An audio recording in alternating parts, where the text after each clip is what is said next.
أرسلناك إلا رحمة للعالمين۔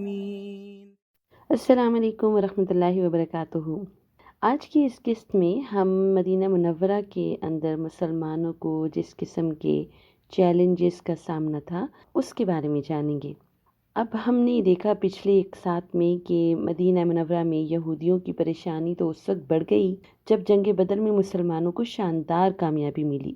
اگرچہ انہوں نے رسول اللہ صلی اللہ علیہ وسلم کے ساتھ پیس ڈیل یعنی کہ امن کے معاہدے پر دستخط کیے تھے، لیکن اس کامیابی کو وہ برداشت نہیں کر سکے اور انہوں نے مسلمانوں کے خلاف نقصان اور غداری کی سرگرمیاں شروع کر دیں۔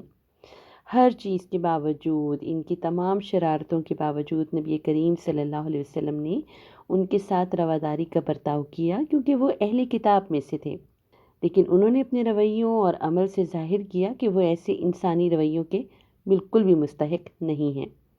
انہوں نے رسول اللہ صلی اللہ علیہ وسلم کا مذاق اڑایا اور مسلمانوں کی تذلیل کی۔ آپ کو معلوم ہے نا کہ مدینہ میں یہودیوں کے 3 قبیلے تھے، بنو قریظہ، بنو نذیر اور بنو قینوقا۔ ان میں جو سب سے زیادہ شرارتی اور نقصان پہنچانے والا قبیلہ تھا وہ بنو قینوقا تھا۔ یہ لوگ پیشے کے اعتبار سے جیولرز تھے اور کافی امیر تھے۔ انہوں نے بھی دوسرے قبائل کی طرح رسول اللہ صلی اللہ علیہ وسلم سے معاہدہ کیا۔ انہوں نے وعدہ کیا تھا کہ وہ مسلمانوں کے خلاف کوئی کارروائی نہیں کریں گے اور کسی بھی بیرونی حملے کی صورت میں مدینہ کا دفاع کریں گے اور دشمنوں سے مقابلہ کریں گے، اور اس کے علاوہ یہ بھی کہ دشمنوں کی مدد نہیں کریں گے۔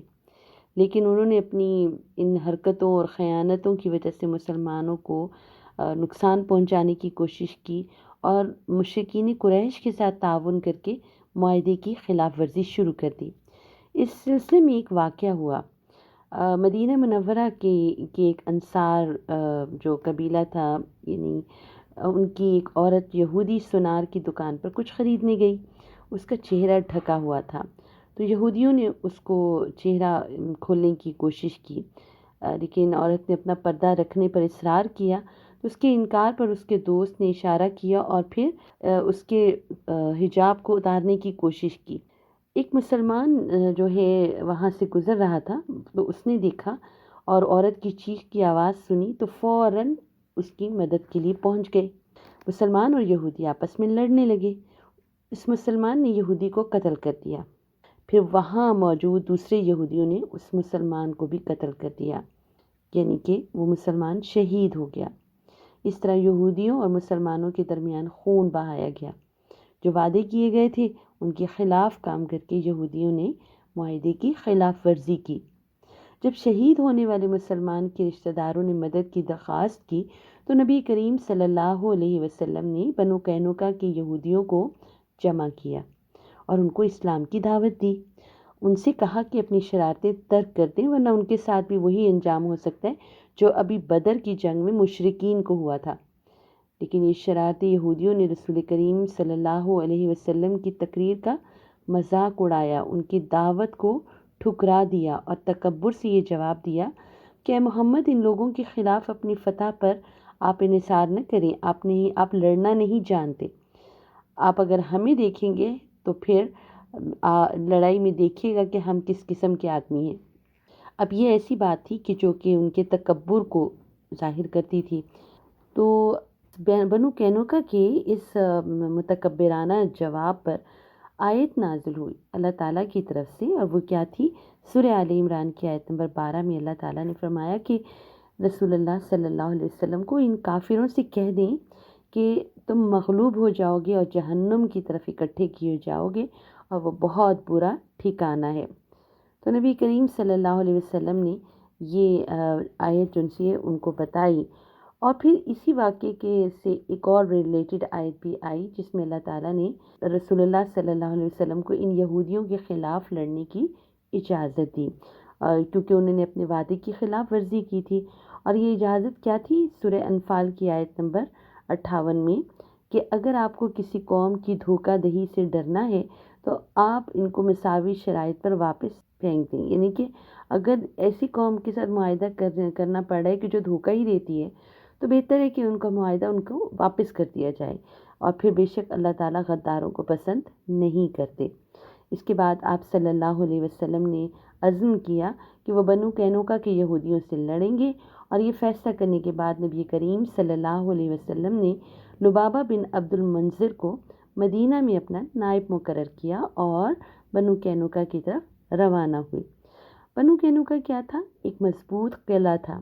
یہ یہودی بہت بڑے بڑے قلعوں میں رہتے تھے جس کی دیواریں موٹی اور اونچی تھیں۔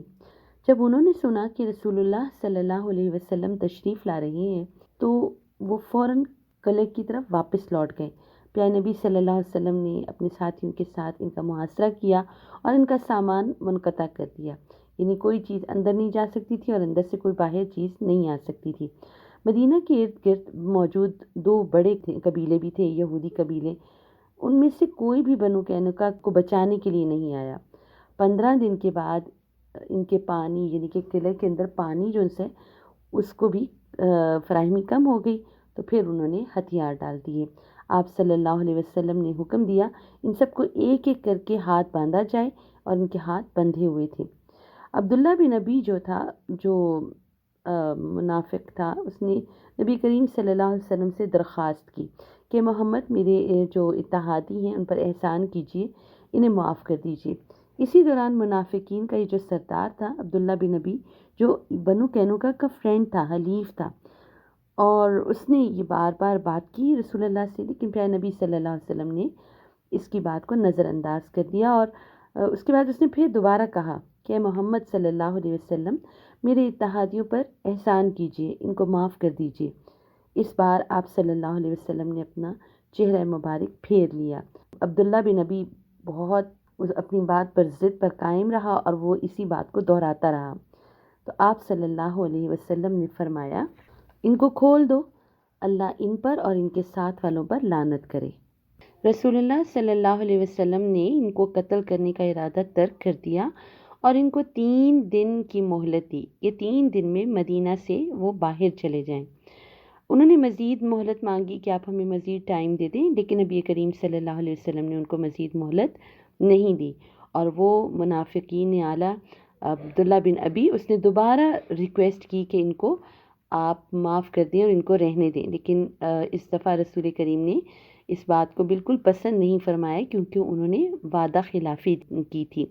رسول کریم صلی اللہ علیہ وسلم کا اصل مقصد کیا تھا کہ یہودیوں کو کیا جو فتنہ و فساد مدینے کے اندر تھا، اس سے مطلب مدینہ کو پاک کیا جائے اور ان کی وجہ سے جو خطرات ہو سکتے تھے ان کو دور کیا جائے۔ اور جب یہ 3 دن کی مہلت ختم ہوئی تو یہ قبیلے کے لوگ تھے، یہ وہاں سے مدینہ منورہ سے نکل کر دمشق کی طرف روانہ ہوئے۔ ان کے جانے پر جو مرد، عورتیں اور بچے اپنے پیچھے کافی جائیداد اور مال چھوڑ گئے تھے، اور یہ لوگ جب وادی القریٰ پہنچے تو تقریباً 1 مہینہ وہاں رہے۔ وہاں رہنے والے یہودیوں نے ان لوگوں کو گھوڑے اور اونٹ دیے جن کے پاس سواری کے لیے کچھ نہیں تھا، اور ان کو کھانا وغیرہ بھی دیا۔ اس کے بعد بنو قینوقہ کے یہودی وادی القریٰ سے نکل کر ایک اور جگہ ازر پہنچے اور وہیں سکونت اختیار کی۔ اب بنو قینوقہ کے یہودی اس وادی القریٰ سے نکل کر آگے کی طرف روانہ ہوئے، اور ہم دیکھتے ہیں کہ اس یہودی قبیلے کو اس وجہ سے نہیں نکالا گیا کہ وہ یہودی تھے یا وہ کون تھے، بلکہ اس وجہ سے کہ انہوں نے دھوکہ دیا، فریب اور خیانت کا مظاہرہ کیا۔